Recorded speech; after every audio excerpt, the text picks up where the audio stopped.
എല്ലാവർക്കും ബിപ്പീസ് ഹൗസിലേക്ക് സ്വാഗതം. ഇന്ന് ഞാൻ വന്നിരിക്കുന്നത് ഒരു വെജ് ബിരിയാണിയുടെ റെസിപ്പി ആയിട്ടാണ്.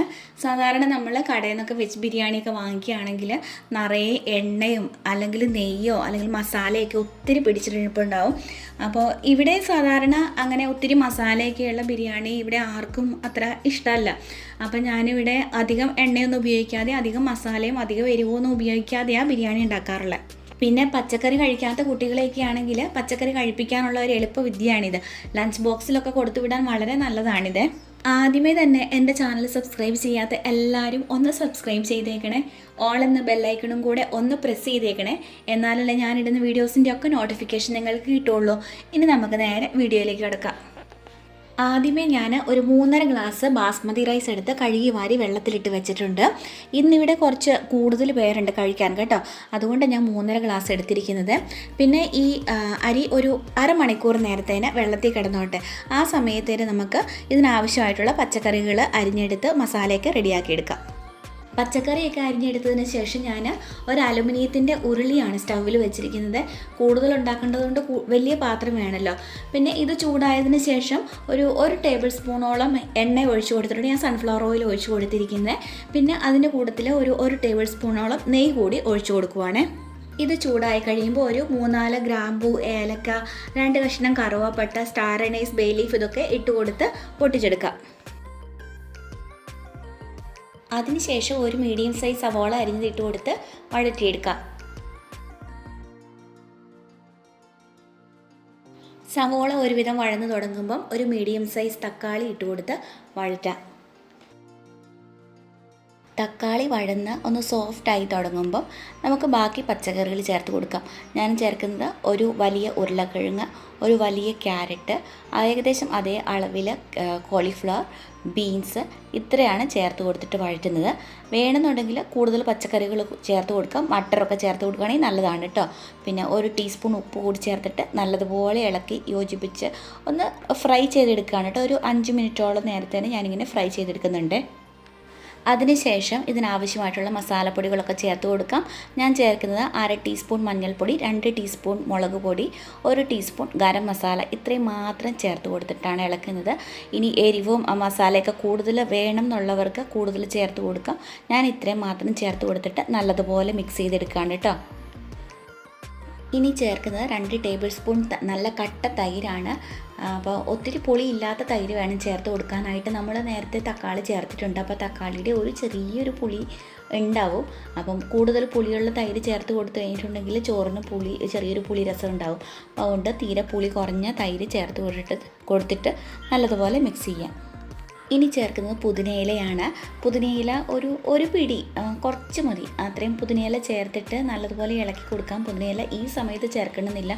വേണമെങ്കിൽ പച്ചക്കറികളൊക്കെ ചേർത്ത് ഇളക്കുന്ന സമയത്ത് മസാലപ്പൊടികളൊക്കെ ചേർക്കണം ആ സമയത്ത് ആണെന്നുണ്ടെങ്കിലും പുതിനയില ചേർത്ത് കൊടുത്തിട്ട് ഇളക്കാം കേട്ടോ. ഞാനിപ്പോൾ ചേർത്തതേ ഉള്ളൂ, നമ്മുടെ ഓരോരുത്തരുടെ ഇഷ്ടമല്ലേ, അപ്പോൾ അതിനനുസരിച്ച് ചേർത്ത് കൊടുക്കാം.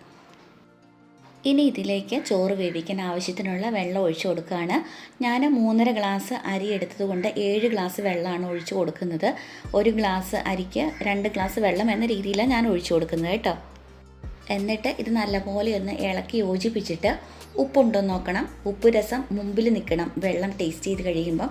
അപ്പോൾ ഉപ്പ് കുറവാണെന്ന് തോന്നുവാണെങ്കിൽ കുറച്ചുകൂടി ഉപ്പ് ചേർത്ത് കൊടുക്കാം. ഇതിൽ ഉപ്പ് കുറവായതുകൊണ്ട് ഞാനൊരു 1.5 ടീസ്പൂൺ ഉപ്പ് കൂടി ചേർത്ത് കൊടുത്തിട്ട് ഇളക്കി യോജിപ്പിക്കുകയാണ് കേട്ടോ. എന്നിട്ട് ഇതിനെ മൂടി വെച്ച് ഒന്ന് തിളയ്ക്കാനായിട്ട് വെക്കാം. വെള്ളം നല്ലപോലെ തിളച്ച് തുടങ്ങുമ്പം നേരത്തെ വെള്ളത്തിൽ കുതിർത്തി ഇട്ടിരിക്കുന്ന അരി ഉണ്ടല്ലോ, അതിലെ വെള്ളമെല്ലാം കളഞ്ഞിട്ട് ഇതിലേക്ക് ഇട്ട് കൊടുക്കുക. അരി ഇട്ട് കൊടുത്തു കഴിയുമ്പം ഇതിൻ്റെ തിളപ്പങ്ങ് നിൽക്കും. അപ്പോൾ എന്താ ചെയ്യേണ്ടതെന്ന് വെച്ച് കഴിഞ്ഞാൽ ഒന്ന് ഇളക്കി കൊടുത്തിട്ട് ഹൈ ഫ്ലെയിമിൽ തന്നെ ഇട്ടിട്ട് ഇതൊന്ന് തിളയ്ക്കാനായിട്ട് വെക്കുക. എന്നിട്ട് ഇതിന് നല്ല തിളപ്പ് വന്നു കഴിയുമ്പം ഒന്ന് ഇളക്കി കൊടുത്തിട്ട് ലോ ഫ്ലെയിമിലിട്ടിട്ട് മൂടി വെച്ചങ്ങ് വേവിച്ചേക്കുക. മൂടി വെച്ചിട്ട് നല്ലപോലെ വെള്ളം വറ്റി കഴിയുമ്പം ഇത് പാകത്തിന് വെന്ത് കിട്ടിക്കോളും. ഇതിപ്പം വെള്ളം വറ്റി വരുന്നുണ്ട്, ശരിക്കും അങ്ങ് വറ്റിയിട്ടില്ല. അടിയിലൊക്കെ ചെറിയൊരു നനവൊക്കെ ഉണ്ട് കേട്ടോ. അപ്പം ഞാൻ ചെറുതായിട്ടൊന്ന് ഇളക്കി കൊടുക്കുകയാണ്. നല്ല സോഫ്റ്റായിട്ട് വേണം ഇളക്കാനായിട്ട്, കാരണം അരി പൊട്ടിപ്പോകാൻ പാടില്ല. പിന്നെ ഇങ്ങനെ ഈ വെള്ളമൊക്കെ വറ്റി വരുന്ന സമയമാകുമ്പോഴേക്കും ഉണ്ടല്ലോ ചിലപ്പം അരിയും പച്ചക്കറിയും മസാലയൊക്കെ ഇങ്ങനെ വേറിട്ട് പല സ്ഥലങ്ങളിലായിട്ടൊക്കെ കിടക്കും. അപ്പോൾ അതൊന്ന് മിക്സായി വരാൻ വേണ്ടിയിട്ടാണ് ഇങ്ങനെ ഇളക്കി കൊടുക്കുന്നത് കേട്ടോ. അപ്പോൾ ഇതിനെ ഒന്നുകൂടെ മൂടി വെച്ച് ശരിക്കും നല്ലപോലെ വെള്ളം വറ്റി വരുന്നിടം വരെ മൂടി വെക്കാം. ഇനി നമുക്ക് തുറന്ന് നോക്കാം ഇതായിട്ടുണ്ട് എന്ന് വെച്ച് കഴിഞ്ഞാൽ ഇത് ശരിക്കും ആയിട്ടുണ്ടോ എന്ന് അറിയാൻ വേണ്ടിയിട്ട് ഇതിൻ്റെ സൈഡിൽ നിന്ന് ഇതുപോലെ ഒന്ന് വകഞ്ഞ് എടുത്ത് നോക്കിയാൽ മതി ഒരു തവി വെച്ചിട്ടേ. അപ്പോൾ ഒരു അടി പിടിക്കാൻ പോകുന്ന ആ ഒരു പാകം ഉണ്ടല്ലോ, വെള്ളം നല്ലപോലെ വറ്റി കഴിയുമ്പം ആ ഒരു പാകത്തിനായി കഴിയുമ്പം ഫ്ലെയിം ഓഫ് ചെയ്യാം. ഫ്ലെയിം ഓഫ് ചെയ്തിട്ട് ഇതൊരു 15-20 മിനിറ്റ് നേരത്തേന് തുറന്ന് വെക്കണം. തുറന്ന് വെച്ച് കഴിയുമ്പോൾ ഇത് കണ്ടോ, ഈ ചോറിൻ്റെ മേൽഭാഗത്തായിട്ട് അരിയൊക്കെ അങ്ങ് വിടർന്ന് വന്നിരിക്കുന്ന വെള്ളമെല്ലാം നല്ലപോലെ വറ്റി ഇതിനുള്ളിലുണ്ടായിരുന്ന ആ ഒരു വെള്ളത്തിൻ്റെ മയമൊക്കെ ഉണ്ടല്ലോ അതെല്ലാം പോയി ഒരു ചെറിയൊരു ഡ്രൈനെസ് വന്നിട്ടുണ്ടാവും. എന്നിട്ട് പതുക്കെ ഇളക്കി യോജിപ്പിച്ച് എടുക്കുക, എന്നിട്ട് സെർവ് ചെയ്യുക.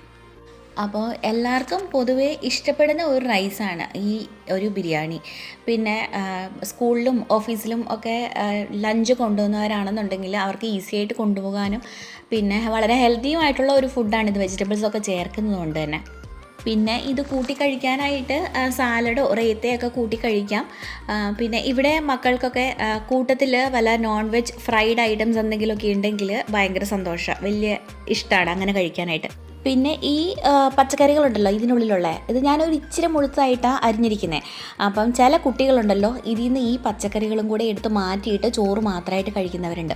അപ്പം അങ്ങനെയുള്ള കുട്ടികളൊക്കെ ആണെന്നുണ്ടെങ്കിൽ അവരെ കഴിപ്പിക്കാനായിട്ട് ഈ പച്ചക്കറികൾ വളരെ ചെറുതായിട്ട് കുനുകുനാന്ന് അരിഞ്ഞിട്ടാൽ മതി.